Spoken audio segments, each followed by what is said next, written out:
안녕하세요. 보험금 팔례방입니다.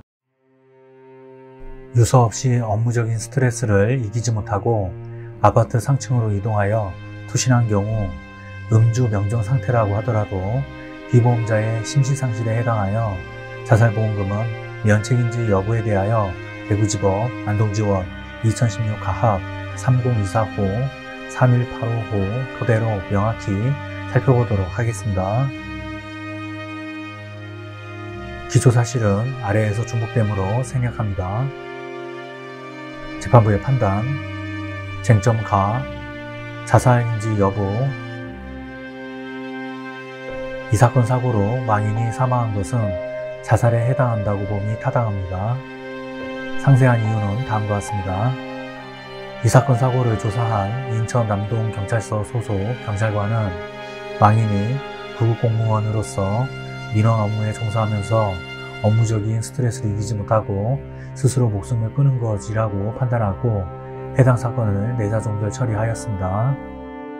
망인이 유서를 작성하지 않았으나 엘리베이터를 타는 모습이 CCTV에 촬영되지 않은 것으로 보아 비상계단을 이용하여 이 사건 아파트 5층에 있는 집에서 14층까지 걸어 올라간 것으로 보이는 점, 망인이 공무원으로 재직하면서 원고 A에게 평소 업무가 힘들다는 이야기를 자주 하였고 이 사건 사고 발생 전날인 2014년 12월 7일 저녁에도 원고 A와 통화하면서 일이 힘들다며 그만두고 싶다는 이야기를 하였던 점,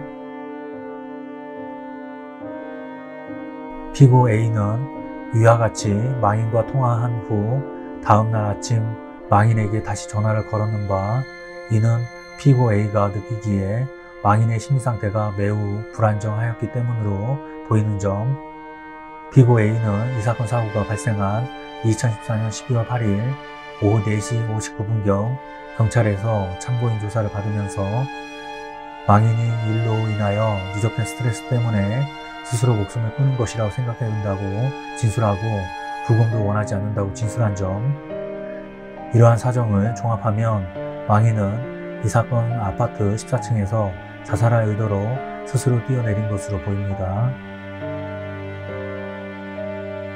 피고들은 망인의 타살 가능성이 있다고 주장합니다.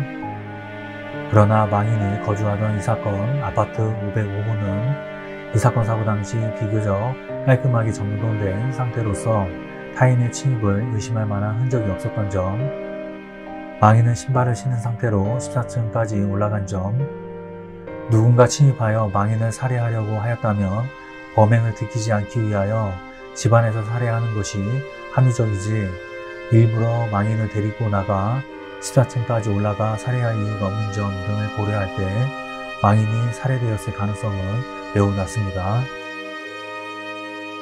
망인이 추락한 14층 복도에는 보통 성인 남성에 비해서 가슴 정도 높이의 난간이 있었으므로 망인이 일부러 난간을 넘지 않는 한 그 밑으로 떨어지기가 상당히 어렵습니다. 이에 대하여 피고들은 망인이 시력이 낮아 안경을 쓰는데 이 사건 사고 당시 안경을 착용하지 않아 사고를 당하였을 가능성도 있다고 주장하나 망인이 안경을 쓰지 아니한 채 스스로 이 사건 아파트 5층에서 14층까지 걸어 올라간 점으로 보아 망인이 14층 복도의 난간으로 떨어질 위험도 인식하지 못할 정도로 시력이 낮았다고 보기 어렵습니다.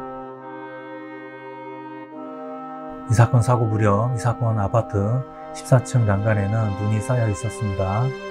이 사건 사고가 이 사건 아파트 14층 복도에서 망인을 만난 누군가가 망인을 강제로 밀어서 발생한 것이라면 망인이 반항하는 과정에서 난간 위에 눈이 많이 쓸려 있었을 것으로 보입니다. 그러나 실제로 이 사건 아파트 14층 복도 난간 위에 쌓인 눈은 망인이 뛰어내린 곳으로 추정되는 부분에 눈만 쓸려 있었고 그 주위에 눈은 쓸린 흔적이 없었습니다.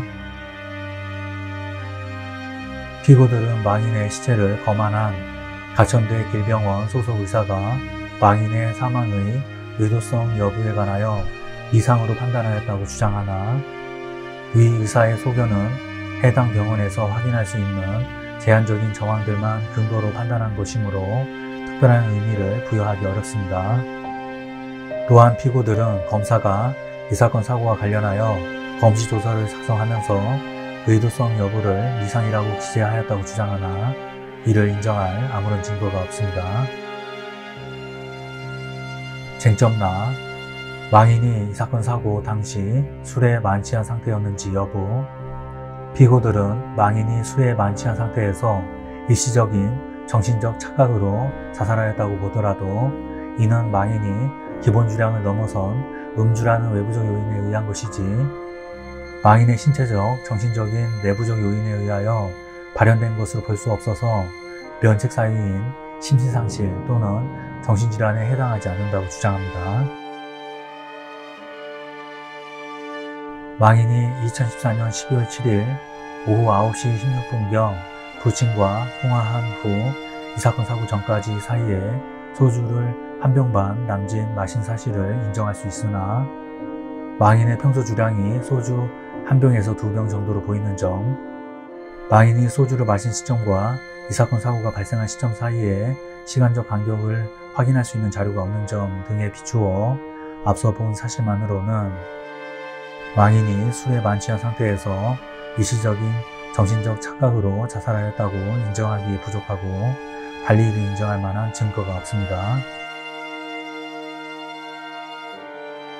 가사 망인이 피고들의 주장과 같이 술에 만취하여 일시적인 정신적 흥분 상태에서 자살한 것이라고 보더라도 이 사건 보험계약의 보통약관 제16조 제1항 제4호에 자살에 해당하지 않는다고 볼 수 없고 또는 이 사건 보험계약의 보통약관 제16조 제1항 제6호의 면책사유인 심신상실에도 해당하는 바 이러한 점에서도 피고들의 주장은 이유 없습니다. 결론적으로 원고는 피고에게 상해사망보험금을 지급할 의무가 없습니다. 마치겠습니다. 긴 시간 시청해주신 점 고맙습니다.